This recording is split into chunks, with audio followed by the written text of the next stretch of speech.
আজকে দেখাবো রোজার দিনে কোনো রকম কষ্ট ছাড়াই আপনারা মাসে 10 থেকে 15 কেজি ওজন কমিয়ে ফেলতে পারবেন। সারা মাস দেখা যায় যে সারা বছরে আমরা অনেক ডায়েট করি, ব্যায়াম করি, কিন্তু কিছুতেই ওজন কমে না। আর রোজার দিনে যেহেতু রোজা রাখতেই হয়, এই সুযোগে কিন্তু আপনিও আপনার ওজনটা কমিয়ে ফেলতে পারবেন। তো আমি আজকে খুবই সুন্দর একটা ডায়েট চার্ট দেখাবো।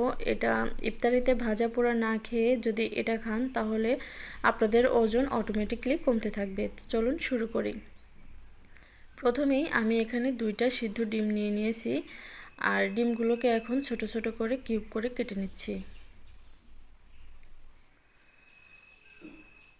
ইফতারিতে ভাজা পোড়া না খেয়ে এগুলো যদি আপনারা খান তাহলে কিন্তু স্বাস্থ্যের জন্য খুবই উপকারী এগুলো। এখানে 2 পিস মাংস আমি গোলমরিচ, লবণ এবং একটু সামান্য পরিমাণে সরিষার তেল দিয়ে এটাকে সিদ্ধ করে নিয়েছি। আপনাদের কাছে যদি অলিভ অয়েল থাকে সেক্ষেত্রে অলিভ অয়েলটাও দিয়ে দিতে পারেন। শুধুমাত্র লবণ, একটু রসুন আর গোলমরিচ দিয়ে এটাকে সিদ্ধ করে নিয়েছি। অবশ্যই সেগুলো বাটা থাকতে হবে। তো ওটাকে কিউব করে কেটে রেখে দিলাম। আর এখানে নিয়ে নিচ্ছি একটা শসাটাকে ওইভাবে কেটে নিচ্ছি। আর দিয়ে দিব একটা টমেটো।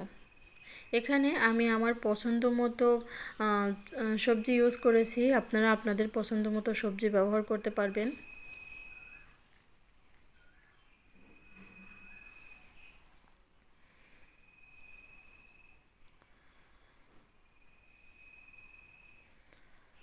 টমেটো কেটে নেওয়া হয়ে গেছে। এখন এখানে 3 থেকে 4টি মরিচ নিয়ে নেবেন। আপনারা যে যতটুকু ঝাল খেতে পছন্দ করেন সেভাবে মরিচটা নিয়ে নিতে পারবেন। এখন এখানে দিয়ে দিচ্ছি 1 কাপ সিদ্ধ ছোলা। আপনারা চাইলে কাঁচা ছোলাও ব্যবহার করতে পারেন, তো আমার কাছে কাঁচা ছোলাটা খুব একটা ভালো লাগে না, শুধুমাত্র লবণ দিয়ে এটাকে সিদ্ধ করে নিয়েছি। তো সিদ্ধ করা ছোলা নিয়ে নিচ্ছি। এখন যে সবজিগুলো কেটে রেখেছিলাম সেগুলো দিয়ে দিচ্ছি। আপনারা চাইলে এখানে ক্যাপসিকাম, বিটরুট এগুলো ব্যবহার করতে পারবেন। এক এক দিনে এক এক রকম সবজি দিয়ে এটা মেখে খাবেন, তাহলে মুখের রুচিটাও বদলাবে আর এটা খেতেও ভালো লাগবে।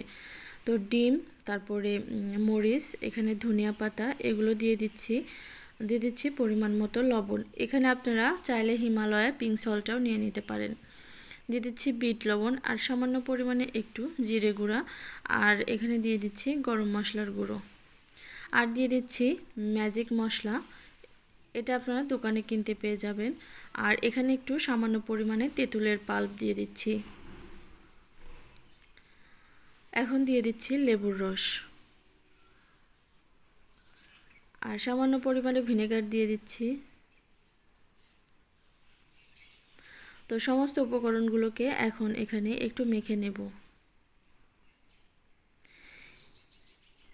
তো আমার কিন্তু সালাদটা একদম রেডি হয়ে গেছে। আপনারা চাইলে এর সাথে যে কোনো শরবত মানে ড্রিঙ্কস আইটেম যেমন ডাবের পানি বা ডিটক্স ওয়াটার রেখে খেতে পারবেন।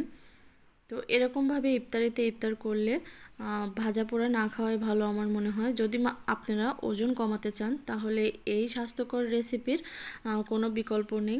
চাইলে এক এক দিন এক এক সবজি দিয়ে এটা আপনারা বানিয়ে খেতে পারবেন।